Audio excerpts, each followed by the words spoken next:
안녕하세요. 오늘은 출애굽기 38장을 가지고 성막 건축의 마지막 단계를 함께 걸어보려고 합니다. 성막의 가장 바깥 공간인 뜰에서 시작해서요.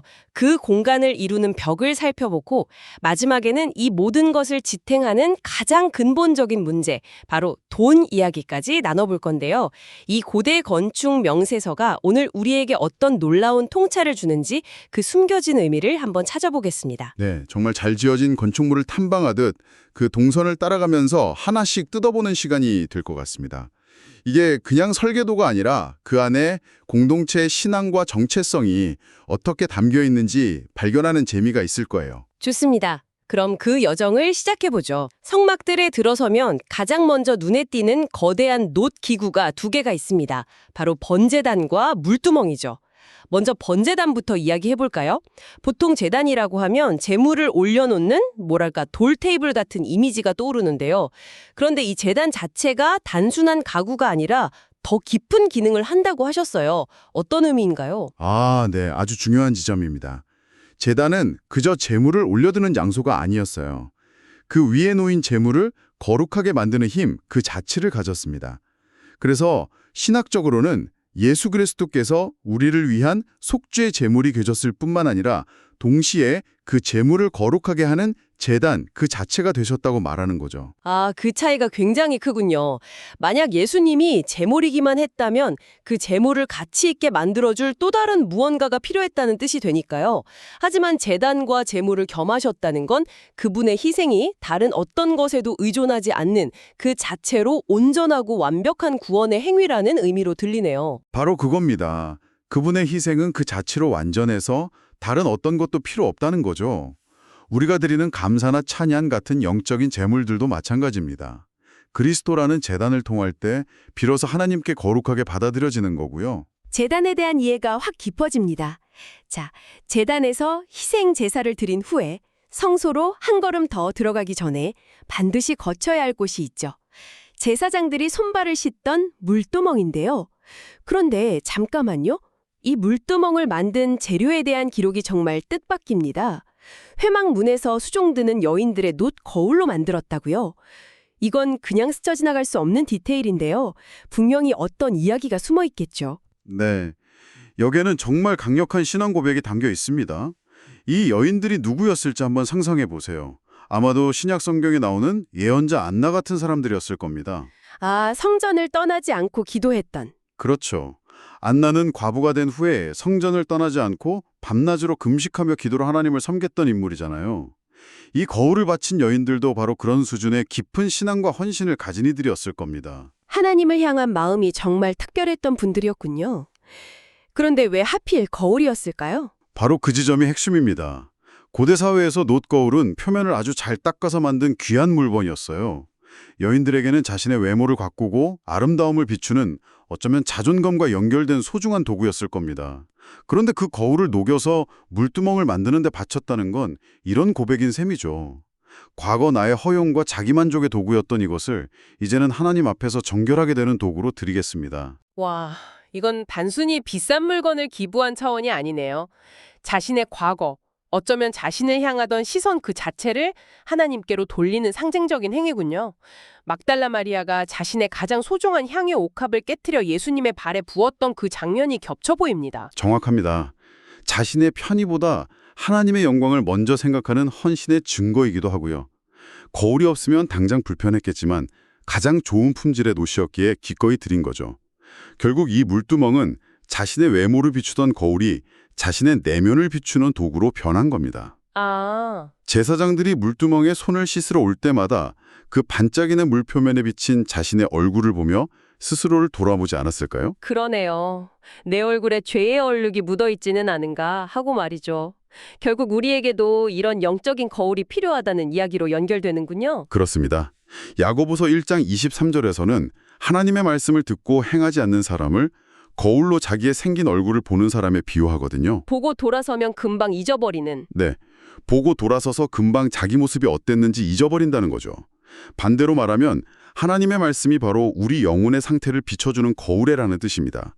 우리는 그 말씀의 거울을 통해 우리 마음과 삶의 오점을 발견하고 그리스도의 피로 깨끗하게 씻어내는 과정, 즉 회개를 해야 하는 거죠. 정말 인상 깊습니다. 자, 이렇게 강렬한 개인적 헌신과 성찰의 상징물들을 지나서 이제 시야를 좀 넓혀보죠. 성막들 전체를 한번 살펴보겠습니다. 이 뜰의 벽은 견고한 돌이나 나무가 아니라 세마포 휘장으로 둘러싸여 있었어요. 이것도 무언가 의도된 설계겠죠? 물론입니다.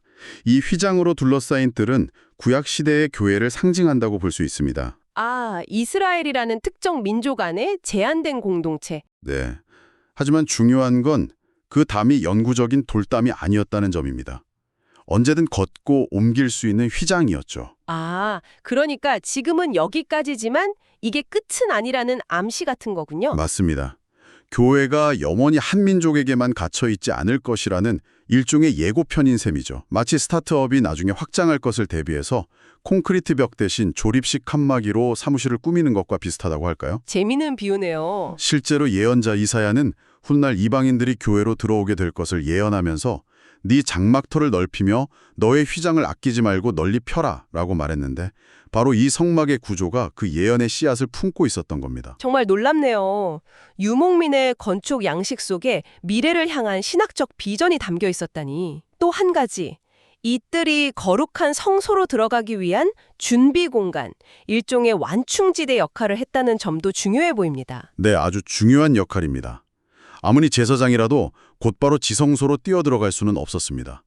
반드시 뜰을 통과하며 번제단에서 희생을 드리고 물두멍에서 자신을 정결하게 하는 과정을 거쳐야 했죠. 그렇군요. 이것은 우리가 하나님께 나아갈 때 경건한 준비와 점진적인 과정이 필요하다는 것을 보여줍니다. 우리의 열심만 앞세워서 무례하게 나아가는 것이 아니라 겸손한 마음으로 스스로를 살피며 진실하게 나아가는 태도를 가르쳐주는 거죠. 자, 이렇게 성막들의 기구와 구조에 담긴 의미까지 살펴봤습니다. 그런데 이 모든 걸 지으려면 엄청난 비용이 들었을 텐데 과연 그 돈은 어디서 나왔을까요? 출애굽기 38장 후반부는 놀랍게도 아주 상세한 건축 비용 결산 보고서를 담고 있습니다. 이런 재정 보고서에서까지 영적인 교훈을 발견할 수 있을까요? 그럼요. 오히려 이곳의 공동체의 본질을 보여주는 아주 중요한 원리가 숨어 있습니다. 재료를 모은 방식이 크게 두 가지였다는 점이 아주 흥미로운데요. 두 가지요? 네.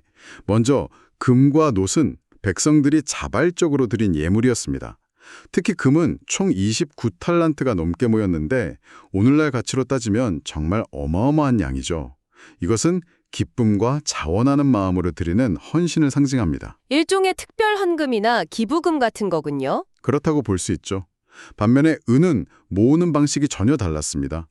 20세 이상의 모든 남자가 의무적으로 부자든 가난하든 똑같이 반세 개씩 내야 하는 일종의 인두세였습니다. 아, 세금처럼요? 네, 이것은 모든 공동체 구성원이 예외 없이 져야 할 보편적인 책임과 의무를 상징합니다. 흥미롭네요. 자발적인 헌신과 의무적인 책임, 이 두 가지 재원이 모두 사용되었다는 거군요. 맞습니다. 그런데 여기서 정말 중요한 것은 바로 그 의무적으로 거둔 은이 어디에 사용되었느냐 하는 점입니다. 어디에 쓰였나요? 이 은은 성막을 지탱하는 널판과 기둥의 받침, 즉 성막의 가장 기초적인 기초를 만드는 데 쓰였습니다. 와, 이건 정말 중요한 포인트네요. 성막의 화려한 부분은 자발적인 헌신으로 만들어졌지만 그 모든 것을 흔들림 없이 받쳐주는 기초는 모든 사람의 동등한 책임 위에 세워졌다는 뜻이군요. 정확합니다. 정말 탁월한 재정 모델이죠. 모든 구성원이 똑같이 내는 의무적인 세금으로 공동체의 근간을 안정적으로 유지하고 거기에 더해 넘치는 마음으로 드리는 자발적인 헌금으로 하나님의 영광을 더욱 풍성하고 아름답게 드러내는 겁니다. 오늘날의 공동체 운영에도 시사하는 바가 크네요. 네. 비영리 단체나 공동체가 기본 운영비는 회비로 충당하고 특별 프로젝트는 기부금으로 진행하는 것과 같은 지혜라고 할 수 있습니다. 어느 한쪽에만 치우치지 않은 균형 감각이 놀랍습니다. 공동체는 몇몇 사람의 뜨거운 헌신만으로 유지될 수도 없고 또 차가운 의무감만으로도 활력을 가질 수 없다는 걸 보여주는 것 같아요. 뜨거운 마음과 책임감이 조화를 이룰 때 비로소 건강하게 서나갈 수 있다는 거겠죠? 바로 그겁니다. 백성들의 아낌없는 헌신과 일꾼들의 성실함이 어우러져서 이 위대한 건축이 가능했던 거죠. 오늘 출애굽기 38장을 따라 성막들을 거닐며 정말 많은 것을 발견했습니다. 자신의 허영을 상징하던 거울을 녹여 정결의 도구인 물두멍을 만들었던 여인들의 헌신을 통해 진정한 회개의 의미를 되새겼고요.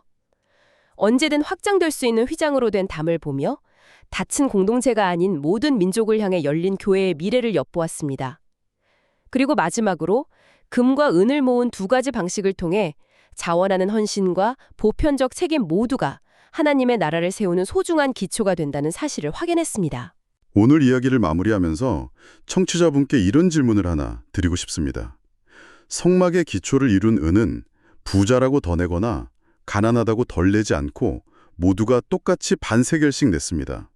어쩌면 이것은 우리가 가진 재능이나 재물의 많고 적음과 상관없이 하나의 신앙 공동체를 세우고 지탱하는 데 있어서 우리 각자의 가치와 책임은 모두 동등하다는 것을 보여주는 게 아닐까요? 오늘날 내가 속한 공동체 안에서 나의 역할과 책임은 과연 무엇인지, 그리고 나는 그것을 어떻게 감당하고 있는지 한 번쯤 생각해 보시면 좋겠습니다.